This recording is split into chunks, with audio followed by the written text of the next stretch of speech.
Comments को पढ़ो, इतने भद्दे हैं कि मैं इन्हें पूरा लिख कर दिखा भी नहीं सकती हूँ। लेकिन इन कमेंट से भी आप ज़्यादा शॉक हो जाओगे जब आप इन कमेंट करने वालों के प्रोफाइल्स में जाके देखोगे। आप इंस्टाग्राम पर जाकर किसी भी लड़की का फोटो ओपन करना, अगर आपको ऐसे वल्गर कमेंट्स दिख रहे हैं तो उनमें से आधे से ज़्यादा कमेंटर्स का अगर आप प्रोफाइल ओपन करके देखोगे तो उनके फीड में आपको ऐसी चीज़ें दिख ही जाएंगी। देवी देवताओं के फोटोज, वीडियोस, बायो पे रिलीजियस स्लोगन्स, किसी ने तो कृष्ण भगवान पे पूरा श्लोक ही लिख दिया है। लेकिन इसके बावजूद उनकी सोच ऐसी है। पता नहीं आपने ऑब्जर्व किया या नहीं, लेकिन फिलहाल इंटरनेट पे एक बहुत ही टॉक्सिक ट्रेंड चल रहा है।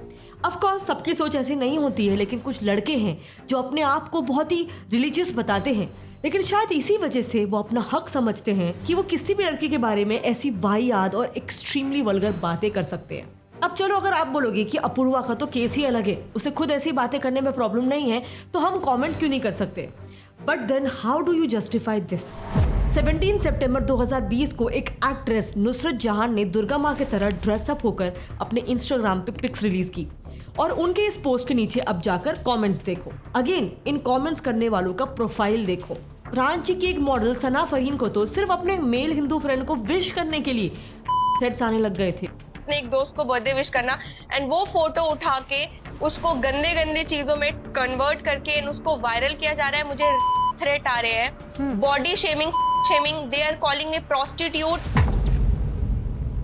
इनफैक्ट आपको तो सोशल मीडिया पे पूरे के पूरे चैनल्स मिल जाएंगे जो रेगुलरली भगवान की बातें करते हैं, लेकिन उनका पूरा पेज भरा हुआ है ऐसे सेक्सुअली सजेस्टिव फोटोज और वीडियोज से। आप लोग जानते ही हो कि आज हमारा हिंदू धर्म दुनिया का सबसे शक्तिशाली धर्म है। इस बात को मानते हैं कि मर्द भी क्या कमाल चीज है। बीवी को देख के बैठ जाता है, महबूबा को देख के इंसान सबसे ज्यादा पैसे अपने कपड़ों पे खर्च करता है और सबसे ज्यादा एंजॉय बगैर कपड़ों के करता है। अपनी जान भी दे सकती हूँ, हालांकि जो देने की चीज है उसका तो जिक्र तक ही नहीं कर रही।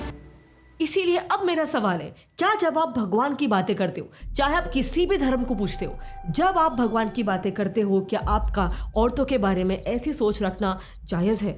एंड ये किसी एक धर्म की बात नहीं है।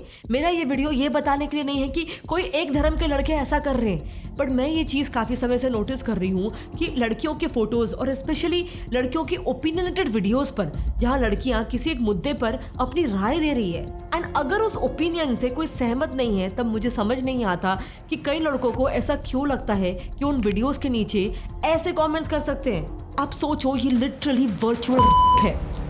मेरे पास ऐसे बहुत सारे स्क्रीनशॉट्स हैं जहां लड़कों ने बड़े बड़े पैराग्राफ्स लिख के डिस्क्राइब किया है कि अब वो उस लड़की को रूम में लेके जाके उसके साथ क्या करने वाले हैं, उसे सबक सिखाने के लिए, सिर्फ क्योंकि वो उसके ओपिनियन से सहमत नहीं है। ORF का एक सर्वे बताता है कि ये प्रॉब्लम सिर्फ इंडिया तक सीमित नहीं है, बल्कि एक वर्ल्ड वाइड फिनोमिनन है। ग्लोबली करीब 60% औरतें अपनी लाइफ में कभी ना कभी सोशल मीडिया पे हरासमेंट फेस कर चुकी है और इनमें से 1/5 लड़कियों ने तो इतना सिवियर हरासमेंट फेस किया कि उन्हें वो एप्लीकेशन ही क्विट करना पड़ा या फिर उसका यूज़ लिमिट करना पड़ा। एंड जैसा मैंने कहा, इनमें से काफ़ी सारा काम धर्म के आड़ में छुपकर किया जाता है। इंस्टाग्राम के सो कॉल्ड फेक धार्मिक लड़कों के तो आपको ऐसे कमेंट सबसे ज़्यादा मिल जाएंगे सोशल मीडिया पे मॉरल लाइसेंसिंग करते हुए। मॉरल लाइसेंसिंग एक्चुअली साइकोलॉजी का एक कॉन्सेप्ट है जिस पर एक काफ़ी इंटरेस्टिंग एक्सपेरिमेंट भी कंडक्ट किया गया था, मॉर्लन एंड मिलर 2001, जिस एक्सपेरिमेंट ने हमारे पर्सनल बायसेस, हमारे बिहेवियर के बारे में एक वियर्ड सा फ्लॉ एक्सपोज किया। इस एक्सपेरिमेंट में साइंटिस्ट ने कुछ ऐसे सिचुएशंस डिजाइन किए थे जहां केस 1 में पार्टिसिपेंट्स रेसिज्म के खिलाफ एक गुड मॉरल बिहेवियर दिखा सकते थे। जैसे कुछ पार्टिसिपेंट्स ने एक कैटेगरी न्यूट्रल जॉब के लिए, यानी उस जॉब के लिए कोई भी रेस का, एथनिसिटी का एम्प्लॉय सिलेक्ट हो सकता था। तो कुछ पार्टिसिपेंट्स ने उस कैटेगरी न्यूट्रल जॉब के लिए एक स्टीरियोटाइप्ड ग्रुप से मेंबर्स सिलेक्ट करके रिक्रूट किया, जैसे कि अफ्रीकन अमेरिकन, जिनके खिलाफ वहां पे काफी ज्यादा रेसिज्म होता है। एंड केस 2 में उनके पास दूसरा ऑप्शन ये था कि वो एक रेसिस्ट बिहेवियर दिखाकर उस कैटेगरी न्यूट्रल जॉब में भी व्हाइट अमेरिकन को ही चूज कर सकते थे, ये पोर्ट्रे करते हुए कि वो रेसिस्ट है। लेकिन इसके बाद साइंटिस्ट ने इन्हीं पार्टिसिपेंट्स को एक सिमिलर सिचुएशन में डाला जहां उन्हें एक ऐसे जॉब प्रोफाइल के लिए हायरिंग करनी थी जहां मोस्टली लोग व्हाइट अमेरिकन को ही एम्प्लॉय करना प्रेफर करते हैं। अब इस एक्सपेरिमेंट का जो आउटकम आया वो बहुत ही इंटरेस्टिंग है। रिसर्चर्स ने ऑब्जर्व किया कि जिन भी पार्टिसिपेंट्स ने केस 1 जैसे रिएक्ट किया था, यानी उन्होंने पहले टास्क में रेसिस्ट कमेंट्स को रोक के अपने आप को एक नॉन रेसिस्ट इंसान प्रूव कर लिया था, वो पार्टिसिपेंट्स कंसिडरेबली ज़्यादा लाइकली थे अगले टास्क में एक रेसिस्ट बिहेवियर दिखाकर उस जॉब के लिए सिर्फ व्हाइट अमेरिकन को चुनने के लिए। मतलब क्योंकि वो पार्टिसिपेंट्स पहली वाली एक्टिविटी में अपने आप को एक नॉन रेसिस्ट इंसान जैसे प्रूव कर चुके थे, वो ज्यादा लाइकली थे अगले एक्टिविटी में रेसिस्ट एक्ट्स करने के लिए। Now same he set of people का ऐसा वियर्ड सा बिहेवियर दिखाने के पीछे का रीजन है कॉग्निटिव डिसोनेंस रिडक्शन।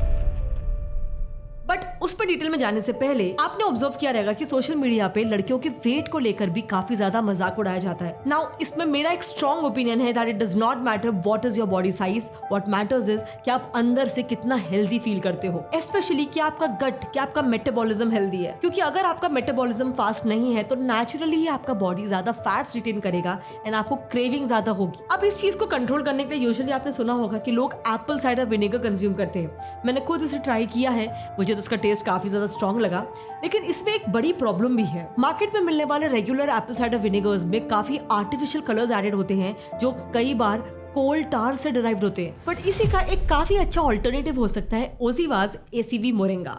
इसमें एप्पल साइडर विनेगर तो है ही, बट उसके साथ ही मोरिंगा और सिनेमन भी है that is designed to control your cravings, boost fat metabolism naturally and provide a sustainable weight management solution. आपको इसे सिर्फ दिन में 2 बार लंच और डिनर के आधे घंटे पहले कंज्यूम करना है, 1 ग्लास पानी में ऐड करके फॉर 8 to 12 वीक्स। बहुत लोग इसे ट्राई कर चुके हैं। गूगल पे ओजीवा की रेटिंग 4.7 प्लस है और 8000 से भी ज्यादा रिव्यूज है। इसका टेस्ट काफी रिफ्रेशिंग फिजी सा है, but it has no added sugars और artificial sweeteners, plus it is plant based with non GMO ingredients. So अगर आप भी अपने क्रेविंग्स को कंट्रोल करना चाहते हो, अपना मेटाबॉलिज्म नेचुरली सपोर्ट करना चाहते हो, तो do consider checking out Oziva ACV moringa. ये Amazon और फ्लिपकार्ट पे भी इजीली अवेलेबल है, link is in the description. Now let's come back to our topic and understand कि एक्सपेरिमेंट्स में जो हमने ह्यूमन बिहेवियर का एक फ्लॉ समझा था, उसके पीछे कॉग्निटिव डिसोनेंस रिडक्शन क्या रोल प्ले करता है। एकदम सिंपल भाषा में इसका मतलब बताऊं तो हम सब ह्यूमंस एक तरह से अपनी खुद की एक पॉजिटिव इमेज दिखाने के लिए अपने ही दिमाग में एक मॉरल बैलेंस शीट मेंटेन करते हैं, जिसमें कई बार हम एक एथिकल या फिर अच्छा काम करके अपने आगे के कई बुरे और अनएथिकल कामों को मॉरली जस्टिफाई कर लेते हैं। ये रोजमर्रा की जिंदगी में एक माइनर लेवल पर हम सब करते हैं। जैसे मान लो ये मेरे साथ बहुत होता है कि अगर मैं पूरा वीक जंक फूड नहीं खाऊं तो अक्सर मैं संडेज को काफी ज्यादा जंक कंज्यूम कर लेती हूँ, ये सोचकर कि I was consistent the entire week, so now I deserve this. कई कंपनीज के केसेस में भी कॉग्निटिव डिसोनेंस रिडक्शन ऑब्जर्व किया गया है। जैसे जो कंपनीज पब्लिकली अगर कमिट कर चुकी हैं कि लेट्स से वो डाइवर्सिटी ऑफ पीपल में बिलीव करती है, मतलब उनके यहाँ पे एम्प्लॉयज़ की डाइवर्सिटी हो, इस चीज़ में वो बिलीव करती है, लेकिन फिर अक्सर देखा गया है कि वही कंपनीज डाइवर्सिटी ऑफ पीपल को हायर करने में एक्चुअली में उतना फोकस नहीं करती as compare to a normal company. Almost सभी रिलीजन्स में भी हम ये सब देख चुके हैं। कुछ लोग एक धार्मिक चेहरा लगाकर जनता के सामने 2 अच्छी बातें करके अपने आप को ये तसल्ली दे देते हैं कि अब तो हम दुनिया भर का गलत, इमोरल, इलीगल काम कर सकते हैं। Biggest sex scandals in India search कर लो, इनका नाम सबसे पहले आएगा। एंड ये बात इतनी कंसर्निंग इसीलिए है क्योंकि जब भी सोशल मीडिया पे ऐसा नोटिफिकेशन आता है कि please confirm your age is 18+ before viewing this content, तो कोई बच्चा वहां पर ईमानदारी नहीं दिखाता है। इंस्टाग्राम, यूट्यूब, रेडिट, एक्स, इन सारे प्लेटफॉर्म्स पे जो भी कंटेंट, जो भी कमेंट्स अवेलेबल है वो हर कोई देख सकता है। एंड इसीलिए इससे over a period of time एक बहुत ही सीरियस प्रॉब्लम अराइज हो रही है of desensitization to violence against women. आप मुझे बताओ, जब कोई छोटा बच्चा इस तरह के कमेंट्स पढ़ता है तो क्या उसके दिमाग में violence, sexual violence against women normalise नहीं हो रहा है? क्या वो खुद ऐसे बिहेवियर से डिसेंसिटाइज नहीं हो रहा है? तभी तो सोशल मीडिया पे छोटे छोटे बच्चों के ऐसे वीडियोस वायरल होते हैं ना, क्योंकि इन बच्चों को लगता है कि इनका ऐसा बिहेवियर बिल्कुल नॉर्मल है। अच्छा, डिसेंसिटाइजेशन पे भी एक काफी अच्छा एक्सपेरिमेंट कंडक्ट किया गया था, human and neuron study of 1986।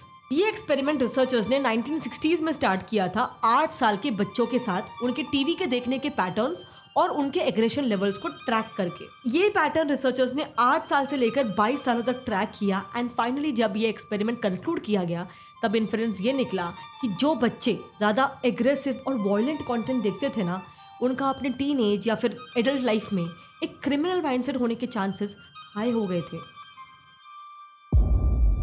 Exactly same result था एक दूसरी स्टडी का, जिलमन and Brian study of 1984।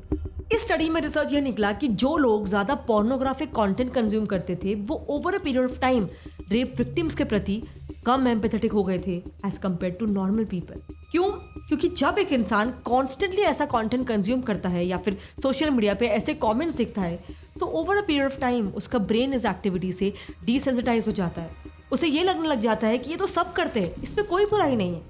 And then finally वो उस एक्ट को खुद अपने ही ब्रेन में मॉरली जस्टिफाई भी करने लगता है, ये कहकर कि नहीं बट वो लड़की तो पनिशमेंट डिजर्व करती है ना, उसके काम ही ऐसे थे। या फिर अरे वो लड़की तो खुद ही रिवीलिंग कपड़ों में फोटोज और वीडियोस अपलोड करती है, she is asking for it. In photos को देखो और मुझे बताओ कि इसमें रिवीलिंग क्या है। फिर भी इन फोटोज के नीचे के कमेंट्स देखो, इससे ज्यादा धार्मिक फोटो कोई हो सकती है? इसके बावजूद इसके नीचे के कमेंट्स देखो। एंड हाँ, आई नो अभी with recent unfortunate crimes against main in general अभी लड़कियों के प्रति सोशल मीडिया पे एक नेगेटिव सेंटिमेंट फैला हुआ है। अगर आप चाहते हो तो मैं उस पर भी एक डिटेल वीडियो बना सकती हूँ। हालांकि मैंने आज से 1.5 साल पहले ऑलरेडी 2 वीडियोस बना रखे थे, बट स्टिल अगर आप एक डिटेल वीडियो चाहते हो कि अभी फिलहाल क्राइम्स अगेंस्ट मेन सडनली इतना क्यों बढ़ रहा है, उसके पीछे के रीजंस क्या है, I will be more than happy to do that. In fact कुछ समय पहले ही men's right activist Deepika Narayan ma'am भी हमसे मिलने आए थे एंड उनसे मिलके भी मुझे ऐसे केसेस के बारे में काफ़ी बारीकियां मालूम पड़ी। So I will be more than happy to take up that cause. But फिलहाल मेरा पॉइंट ये है कि ऑफकोर्स ऐसा बिल्कुल भी नहीं है कि सारे लड़के सेक्सुअल प्रेडेटर्स हैं और सारी लड़कियां बेचारी अबला नारी है, विक्टिम्स है। मुस्कान रस्तोगी, निकिता सिंघानिया जैसी औरतें भी हैं जिनके विक्टिम्स जो मर्द हैं उन्हें न्याय मिलना चाहिए। बट माई पॉइंट इज कि जैसे it is not always a man, वैसे ही it is not always a women. कोई जेंडर सही या गलत नहीं होता है, इंसान सही या गलत होता है। और फिलहाल लड़कियों को लेकर कुछ लोगों की ये जो सोच है, ये सिर्फ हमारे मोबाइल स्क्रीन तक सीमित नहीं है।